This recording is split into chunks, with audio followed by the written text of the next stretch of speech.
how many credit cards are too many?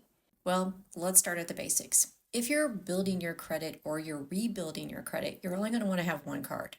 Once you've established that you can manage that card, then you can expand and have 2 to 3 cards. The benefit of having 2 to 3 cards is you can spread your expenses out over those cards, and you can have cards that give you different benefits. Now, the benefits is something that plays into it's really up to you on what you want.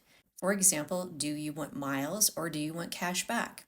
And different cards will offer you different amounts of cash back based on what your spending is. So you really have to look at like what you're spending your money on to determine which of those cards is going to be the best for you. Because sometimes cards will have very, very high interest rates if they're offering you a lot of really good incentives because they know that statistically odds are you're not going to be able to pay off the credit card in full, which means they're going to make their money back. One of the other benefits of having 2 to 3 credit cards is your credit utilization score. Now, all this means is it's the amount of credit that you're using of the credit that you have available to you.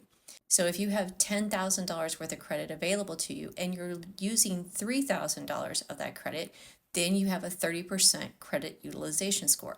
And that comes into play and is important when you start talking about what your credit score is. So if you'll be buying a car, buying a house, things like that, your credit utilization score plays part of your credit report, which then affects how much you pay for other things later in life. If you're good with managing your money and making sure you get your credit cards paid on time, then you could do 2 to 3 cards pretty easily.